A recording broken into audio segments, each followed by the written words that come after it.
Wilson Morales from Black Film and TV. So how comforting is it when you're cast without having to audition, even though you've been in this game a long time? But when I talked to Jamie, she said she thought of you, and they made it happen. I love it. It's nice.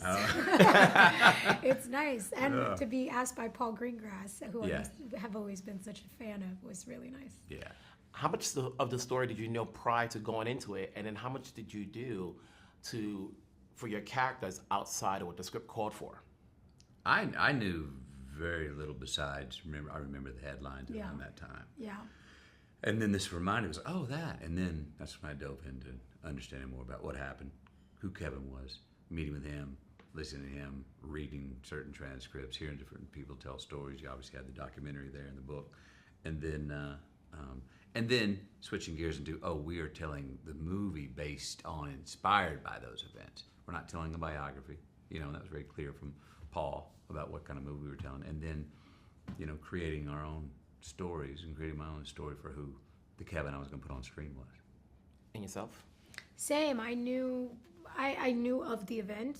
I remember the headlines, but really went back and read the book, and so many documentary films had been made of it, watched the documentary films, and Mary was very generous and forthcoming and spent a lot of time chatting with the production and also with me about her experience, which was so helpful to have that foundation to build the character off of. But yeah, Paul was very clear that we were doing our narrative version of with the event being what the event was, but the character journeys being inspired by and a mix of our own creation. Speaking about character journeys, you've got your mom and your son involved. Yes. How did that come about? Was your son ready to get into the business? Yeah, that is a good character journey, good family character journey. Honored to be talking about it. So I had, as I always do, pitched the story to my family. And one of the characters of the story is Kevin's son. My son Levi, I did not expect this, unsolicited, says, well, how old is the son? I said, well, he's about your age. And he said, could I read for it? And I just kind of looked at him like, didn't say anything. He came back 4 times and said, can I read for it? And I said, okay. And I knew they hadn't cast the part. I put him on a camera, sent it to the casting director, said, I think it's maybe good enough for a callback. She goes, I think it's good enough to send to the director. And I said, well, if you do that, can you take his last name off of it? So it can be, he gets it on the merit of what his performance is. And Paul looked at it and said, that's the kid. She said, well, that's Matthew's son. And Paul, if you know Paul, Paul's like, great, even better, And then my mom got into it. There was another actress cast. And when Paul and I would talk at the end of each week, like how last week go, everything had gone well, lined up. But he goes, I think I may have not handled the casting of the mother, and I may not have handled those scenes the right way. And I think we need to rewrite and reshoot them, and I think we need to recast. And he goes, what about your mom? I go, wow, hang on a minute. My mom's a born performer, but I mean, she just actually took a fall at my older brother's house and broke her tailbone. She's in a wheelchair. He goes, that'd be great for the scene, for the role. So I said, well, hang on a second. Let me get my mom in front of you. I said, Mom, give me a minute recording of why you love being a mother. And she's in an 8-minute recording of why she loves being a mother. I showed it to Paul. Paul goes, that's her, perfect. And he cast my mom. So Paul Greengrass is the one who cast my son and my mom. Thank you, Paul. Congrats on the rose. Congrats on the story. Let's hope a lot more people know about it. All right. Take care. Thank you.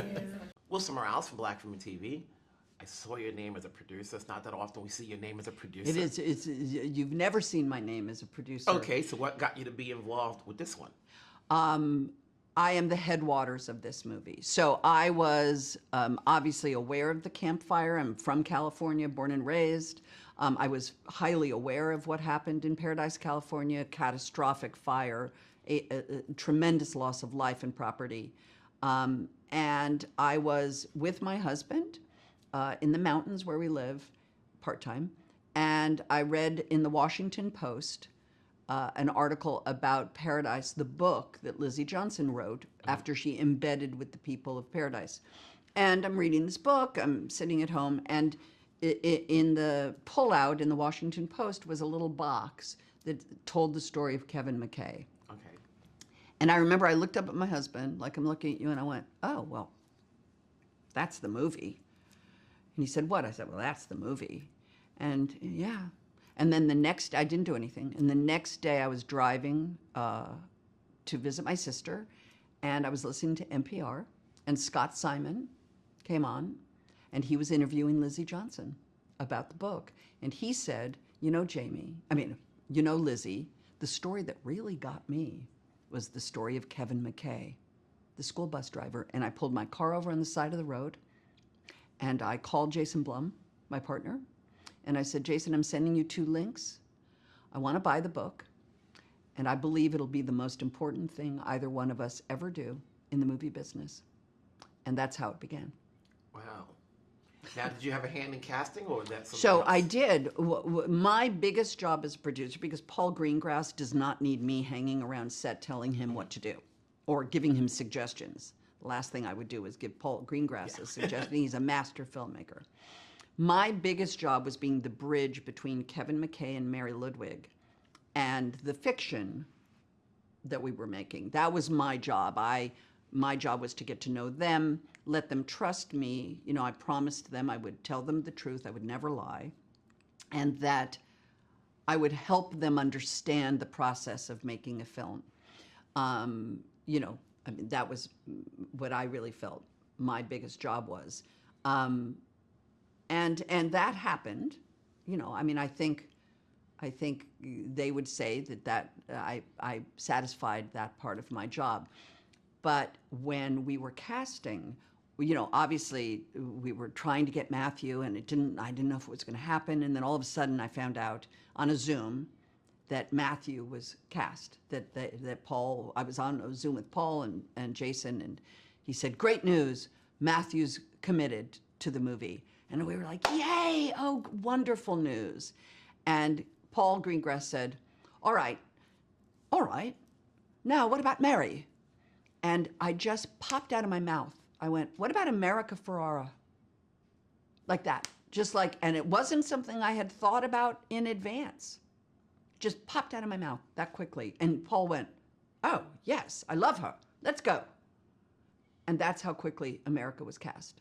So, yes, I had a hand in casting a little bit, but it was more out of instinct of who she is as a performer. This is a woman who's a school teacher. She's been a senior school teacher for 30 years. And I knew it needed to be somebody who you immediately believed had the integrity to be a teacher. And it was immediate when you meet her in the movie. And so, yes, that was a little bit of my work. So congrats on your passion. Congrats on your dedication to keeping this story alive. Yeah. And let's make it happen so everybody can see it and know the story and help out in any way they can whenever something like this ever occurs again. Hopefully not. Well, Lahaina, Palisades, Eaton, unfortunately, these catastrophic fires are common now.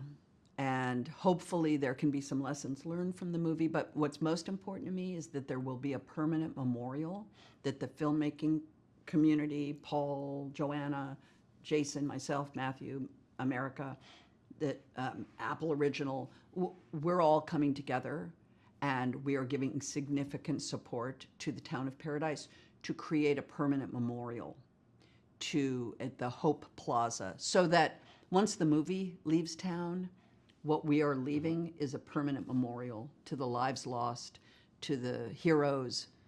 Every person in Paradise is a hero. And it's important to me. It's probably more important to me than getting the movie made. Very great.